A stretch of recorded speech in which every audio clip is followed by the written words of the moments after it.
shall we start off with who you are, what's your business, and what you do to help people? Well, as you know, Richard, what I would normally say is I help the owners of small and medium-sized businesses to grow the value of the business, grow the revenue of the business, hopefully find that little bit of work-life balance they're looking for in order to provide a legacy. And a further qualification, I suppose, in terms of target market is they need to be serious about growing their businesses. I always call myself a business coach rather than a personal coach. I'm there to coach them to build business. I'm not necessarily there to coach them personally, although I do recognize that sometimes what gets in the way are personal issues, and sometimes we have to deal with those. But a prerequisite really is that they need to be ready to go for growth in their business and have a clear picture of why they want to do it. You know, it's no good just, in my experience, it's not a good idea to just go for growth for the sake of it. You've got to have a clear picture of what you're trying to achieve. Target to aim for, you're saying? Say again. You would say a clear target to aim for? Yes, indeed. I mean, you know, one of the things I sometimes say to people is it's very difficult to plot a journey from A to B if you don't know where B is. Yeah, that's true. So you know, if you're sort of just setting out on a journey, and the destination doesn't much matter, then you would go in any direction, couldn't you? Yeah, that's a good point. And that's not to say that you know, plans don't change under circumstances. You know, life is uncertain. You know, who'd have thought it 2 years ago that we'd have had a global pandemic to deal with? And yeah, that's true. That's changed the face of a lot of businesses over the past couple of years. So you know, and consequently, though, you know, the plans that were in place then have had to be modified. But at the end of the day, it's important to have a plan. You know, it's important to understand what you're trying to achieve when you're trying to build your own business, because one of the things that people underestimate about sort of running their own business is where does the accountability come from, particularly in small businesses? You know, who's holding them accountable for doing what they say they're going to do? You know. When you're your own boss, in inverted commas, it's very easy to fall into the mindset, well, you know, unless you're a really sort of highly driven self-starter, and even then you still need to be held accountable for doing what you say you're going to do, because, you know, one of the keys to getting to where you need to be is focusing on what's important.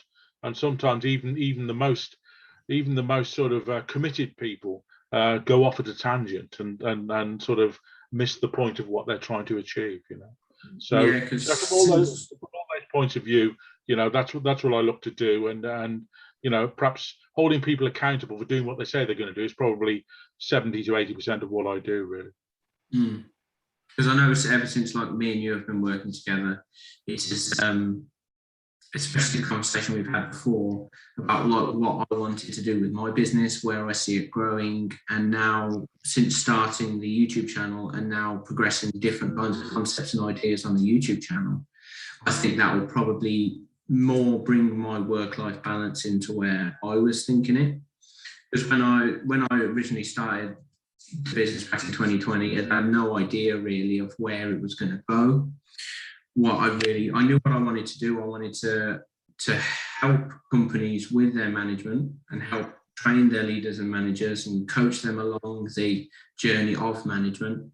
So that was my clear end goal, but I had no idea or concept of how to get there, how many hours or how many days I'd like to work a week. But obviously, since working with you, it's really cleared that up. And obviously your program, I can't praise it enough. It's absolutely fantastic. Thank you for that. We will leave links and everything in the description below, and obviously at the end, Peter will give off all the links and the details where you can contact him. But I'd like to just start off with, so I know it's not as easy as just there's a clear rule book to marketing and how you should market a business. But if you're a new business owner and you've literally you're starting from bare bones, you've got a concept idea, how would you go around starting thinking about your marketing strategy or campaign, and how would that possibly look for someone? Because if there are going to be new business owners hopefully watching this video, just to give them a guide on how to start it going. Okay, I think the place that I start is what problem do you solve for people? You know, what is the purpose of your business, and what problem are you solving for people? Because one of the reasons I do what I do is because sometimes, you know, people get themselves into into a mindset that marketing their business is all about telling people how great they are. Yeah. But actually, the one thing that I have to sort of get people to understand is that unless you have a brand, which most small businesses don't, most people don't care about your business except insofar as it can solve their problem. Yeah. Okay. Now, the difference with a brand is, and this is, you know, this is true of these sort of big businesses, that you see the way they market themselves with, you know, all sorts of weird and wonderful television adverts and sort of online adverts and things like that. The difference there is a brand is all about, they've spent billions on creating a community of people who are ready to listen to them. Yeah, so they already have that following already. Exactly. So from that point of view, the big companies, you know, the way they market themselves is not appropriate for small businesses. Small businesses need to generate, nurture, and convert leads. Yeah. And the way that you generate a lead to start off with is by demonstrating to somebody or providing them with information to lead them down the sort of relationship route, so that they understand that you can solve their problem. Yeah, so where mass market, well, so from a very layman's point of view, so mass marketing, they already have a client base. So those client base will spread the word along with your marketing, and because you have such a base anyway, if you do say like a TV ad, everybody knows who Nike is, everybody knows who Apple are, because people just don't start talking about their products. Whereas a small business, it's, especially like I found with mine, it's, you almost, when I first started, you almost try and market like they do, and then when you meet with no success, it's very disheartening, and you think, well, nobody obviously wants my product. But then it's not until you speak to someone like yourself that you realize that you've been marketing completely wrong. You've not been building those relationships. You've not been taking that step to build that connection and rapport with people, so then they can go sell your product for you. So yeah, I mean, we've all had that experience, haven't we, when we've been watching the television and the adverts come on, and you spend a couple of minutes watching an advert and you haven't got the foggiest idea who it's for and what it's about, what it's promoting and what have you, and then they just bring in a logo or a brand right at the end to say who it's for. Yeah. Now, the thing about that logo or the brand coming in at that point is it brings a whole raft of meaning in with it, based on what we know about mass market brands. Yeah. So and you will choose to sort of take it on board or not, as the case may be. But what they're doing actually is they're just nurturing their community. They're not actually looking per se for business directly from that advert. Yeah. Oh, I see. So they're more appealing to their current customer base. Exactly, and obviously they're looking to bring more people all the time into the community, but actually, you know, the point about a brand is that you buy into it, you buy into its values, you know, and you become part of its community. Now, there are some people who dip in and out of brands, you know, and that's okay as well. But the point is, you know, we've all heard Adidas, you know, Nike, Coke, Pepsi, you know, all of these big businesses, they are the product of the era of mass marketing. Yeah. You know, and we're no longer in the era of mass marketing, and even those businesses that have grown up recently, you know, the big tech giants like Facebook and Google and people like that, and Amazon particularly, you know, they have spent billions, literally billions, on building brands, and some of them and some of them, not Amazon, obviously, but some of them are still yet to turn a profit, and certainly it's still yet to pay back their investors. Yeah. So all of that is, that marketing is very different to what the small business needs. So how would you recommend, say, like the use of social media? So social media is such a big thing nowadays. It's almost integral to getting your information out there, and with your current connections that you already have. So is there any recommendations you use on which sites to use rather than others, or is that very much business dependent? It is to a certain extent. It is context specific, because you go where your target market is. If I can give people one key bit of advice, though, is, and it's counterintuitive, one of the big mistakes that people think of when they're building a small business is that they've got to try to appeal to everybody. Yeah. And by trying to appeal to everybody, they'll end up appealing to nobody. What you are actually looking for in your marketing as a small business person is your smallest viable market. So for someone who's obviously like new to business and they're watching this video to try and gain some kind of insight, so how would you go around trying to narrow down that smallest valuable market? Well, the first thing I'd say to them is be clear about what your business is for. Be clear about what problems you solve on behalf of your potential clients and customers. Yeah. And then one of the strategies I like to introduce to people is what I call my FAQ strategy, my frequently asked questions strategy. What are the number I use is 10, but we can use 3 in this. If you're really at a startup stage, then just think about 3. Think about 3 frequently asked questions you get about your business. Yeah. Think about 3 frequently asked questions you get asked about your business, and make a little video like we're doing now to explain how you solve to answer those questions. Yeah. Yeah. And then think about 3 questions that your clients should be asking but don't.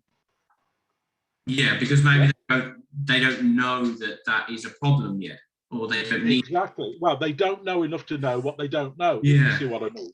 So, so the first 3 are there to reassure people that you can solve their problem, and the second 3 are there to demonstrate your expertise and educate them into what they're getting into.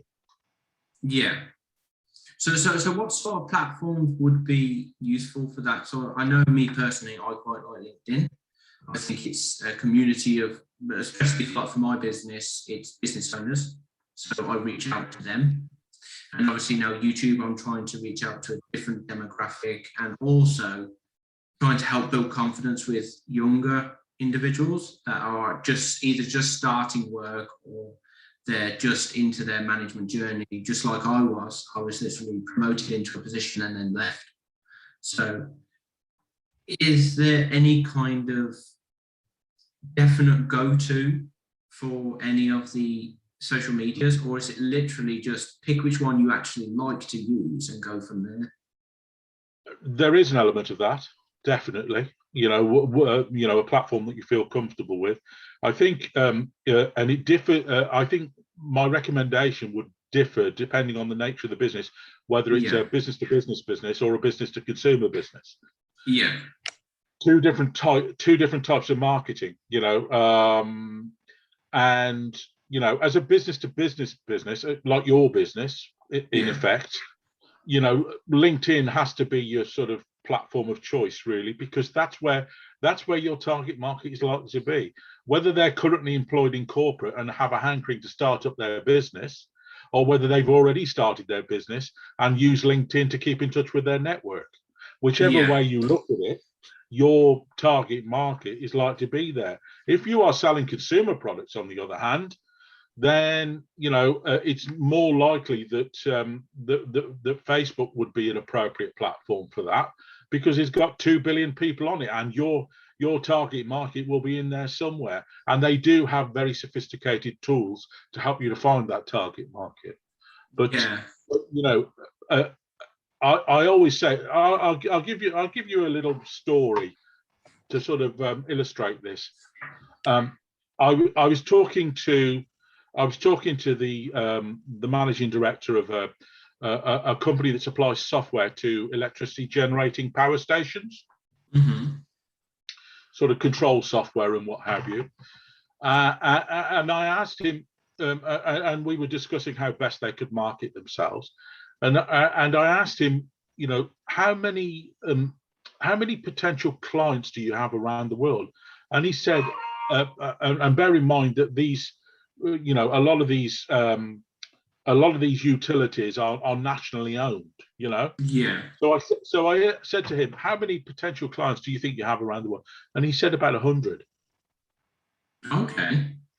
You know, When you think and of around the world, that's not a lot. it's not a lot, exactly. So my point to him was, well, why are you talking to me? Because you know that it would not be impossible for you to get a list of their names and addresses and build the relationship directly. Very true. So context is all. You know, it's very important that you know the reason we use marketing is because they are a proxy for us. You know. We can't be there's only 24 hours in a day. We can't be everywhere at once.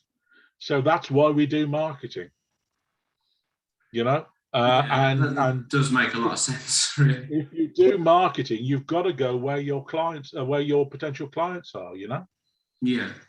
So now we've looked a little bit about like how you may start it if you're a startup company and how you may look at it.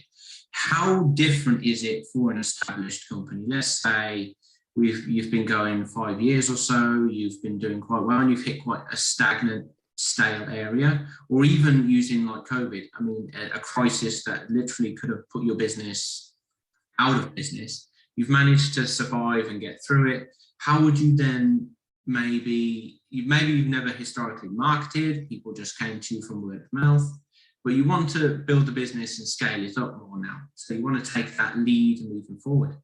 So how would that differ from the startup, or is it still very similar? It's different in the sense that the assumption is that you've built a network around you. Yeah. Yeah. You know, I always say that networking, because we both sort of participate in a networking group, don't we? And the assumption, you know, when a business has been around for a while is that you built a network around you, you know.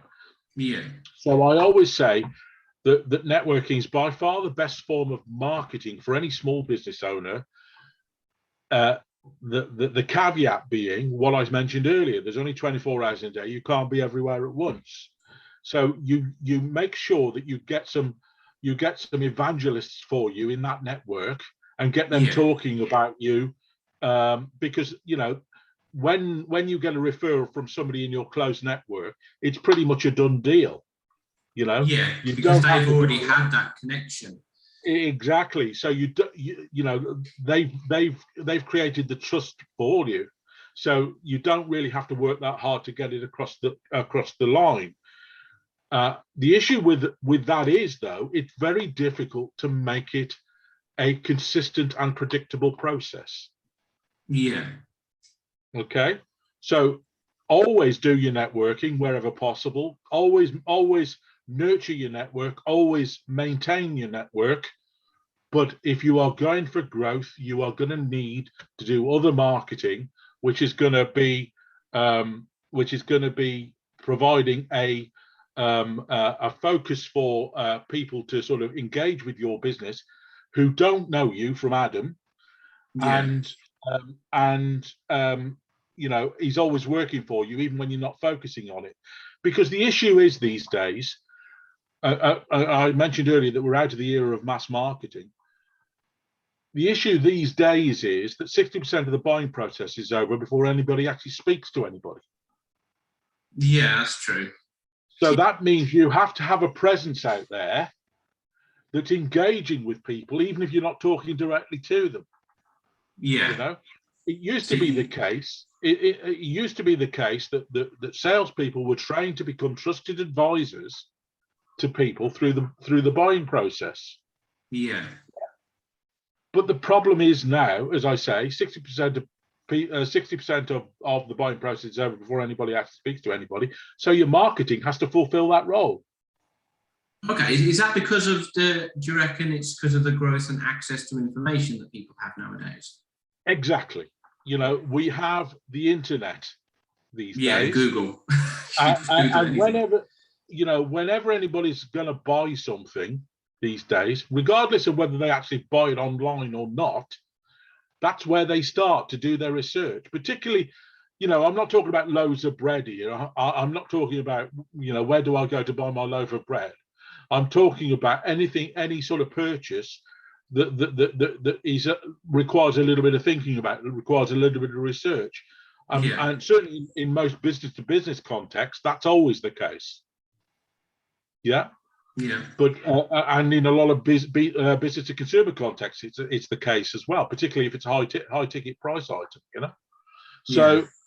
So you're always going to do your research. Now, typically in the old days, people would ask family and friends, and they might ask their work colleagues, and they might ask, people in their network. But if nobody knows anything, if back in those days, if nobody sort of knew anybody, then it was a bit of a punt. Yeah. But what happens now is people go online. Yeah. And they look to see who's out there that could solve my problem. Yeah. Yeah, and gosh, like Google reviews and stuff, they're all over the place, so you can get actual feedback from it. And I should qualify that by saying who's out there that says they can solve my problem. Okay. Yeah, that's true. Then what you do is you start to engage with their marketing, and the marketing needs to be educative. It's not about saying how great we are, how we've been in business since 1900 and frozen to death, and we have the best service this side of this side of Mars or wherever. What it's about is reassuring them you can solve their problem. Yeah. So and that your marketplace. Yeah. So if you are an established company and you understand your marketplace and you have that network of current clients and everything, looking back at the data of what your current clients buy, spend, their habits, and then trying to predict habits of future people, do you think that would help in a way? Because I know Seth Godin, is it that we both watch? Seth Godin. I watched one of his videos about like analytics and stuff like that, and how analytics were the analytics of yesterday. You need to try and figure out the analytics of tomorrow. That is the key to marketing. You need to think of what's going to be the next big thing the next day. So could an established business look at buying habits of previous customers and which to try and engage new ones? I'd like to tell you that marketing is, I always say to people, marketing is a business process like any other. Yeah. The issue with it is, compared to other business processes, is that it doesn't have the fine tolerances of other business processes, because it's a human process. It's based on human psychology. What that means is that things change over time and can change reasonably quickly. Sometimes things can come along that transform the marketplace, such as a global pandemic. Yeah. Sometimes, and one thing's for certain, even in the most stable of times, when something is not, when nothing is impacting like the global pandemic, gradually the marketplace gets away from you unless you keep up with it. Yeah. So that's like changing trends, changing. The one constant in business is change. Very true. Once and the minute you think as a business that you've got it taped, that's the moment that it'll come back and bite you in the bum. Is that the point where you think that some businesses, that's the tipping point to when they start to fail?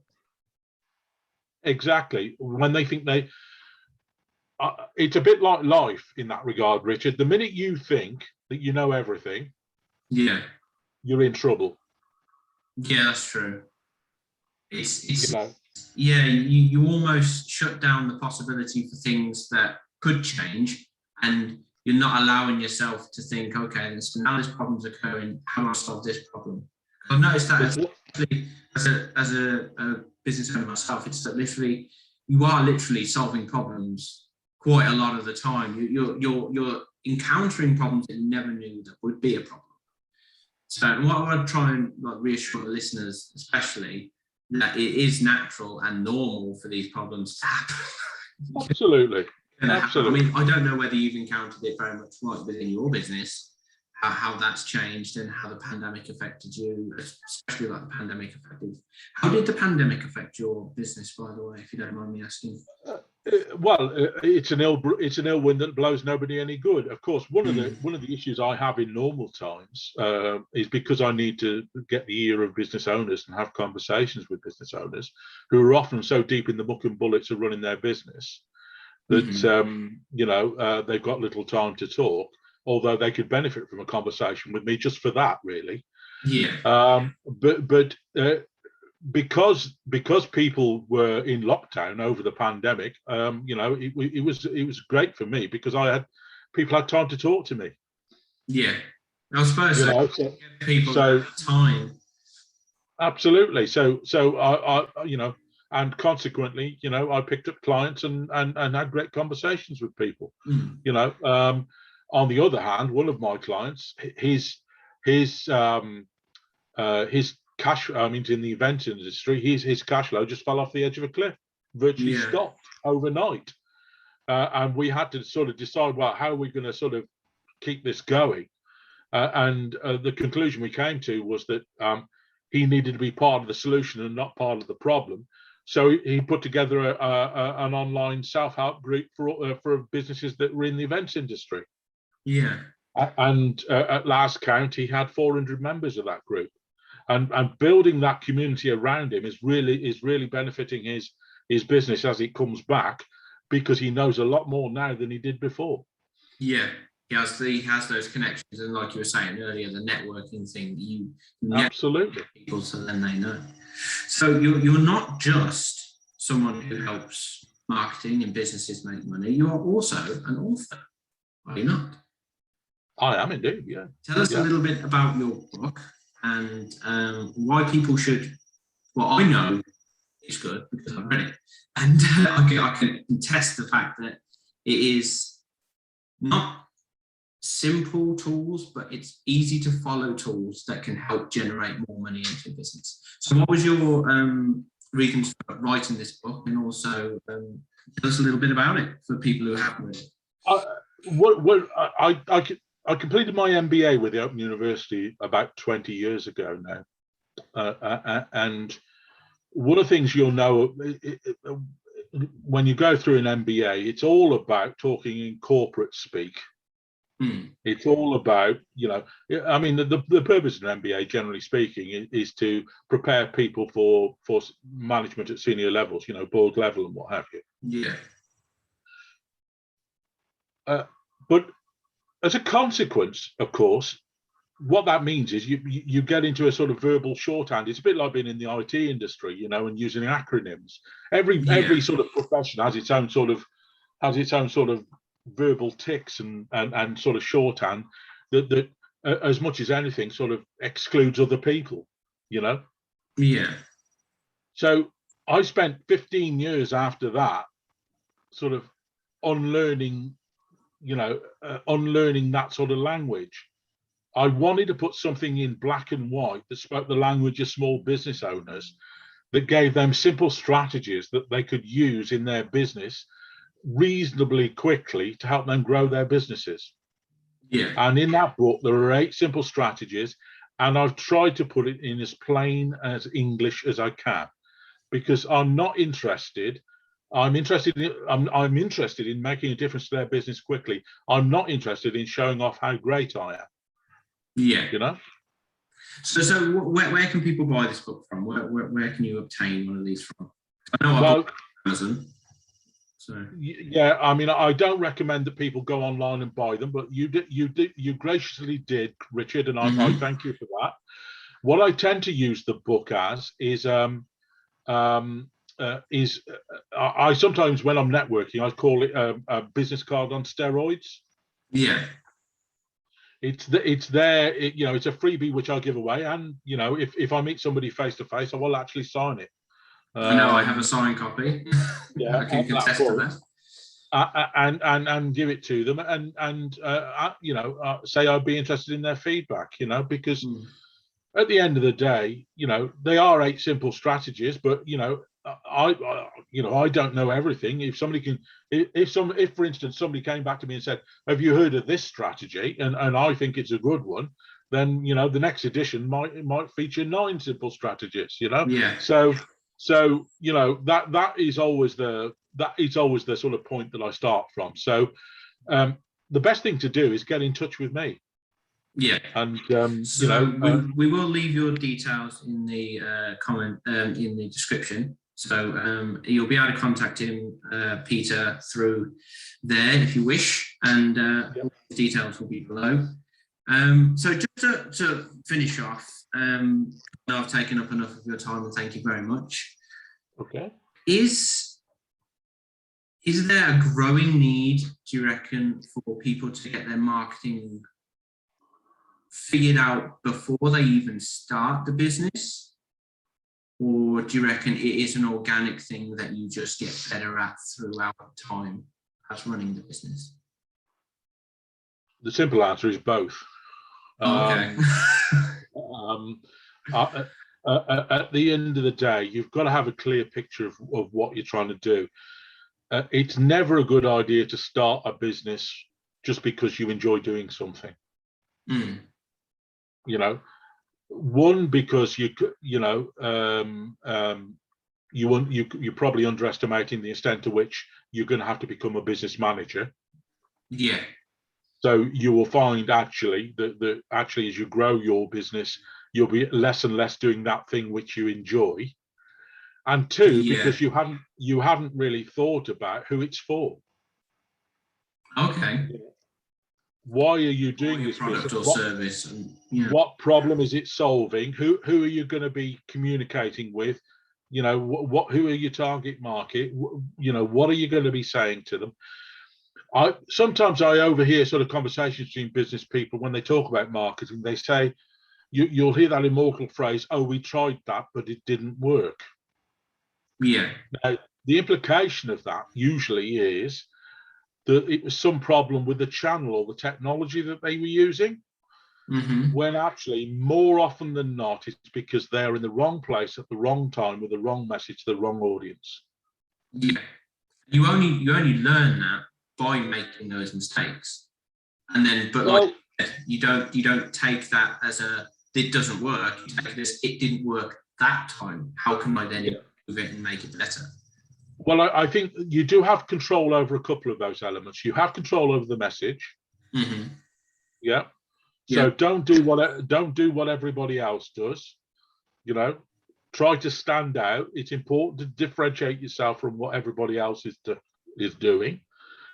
And the other thing that you can choose your target market. You can choose who you want to communicate with. Remember what I said earlier about the smallest viable market. One of the big mistakes people make when they're trying to build a small business is they try to be all things to all men and end up meaning nothing to anybody.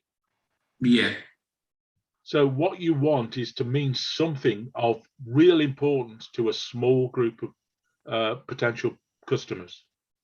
Yeah, and really give them value that it's going to then help grow, because you then have that very small network of early adapters that buy in, and then it grows from there. And it's a truism to say that the fastest growing businesses are, I've refrained from using the word niche because you see it you hear about it so often, but that is the very definition of a niche. And the fastest growing businesses are niche businesses. Okay, it's something to bear in mind, and hopefully the people watching this have niche businesses so they can grow it very quickly. Well, as I said before, Peter, thank you very much. Thank you for spending some time with us. Hopefully the viewers on my channel will really appreciate your work. So I can't thank you very much enough. I enjoyed it, Richard. Thanks very much.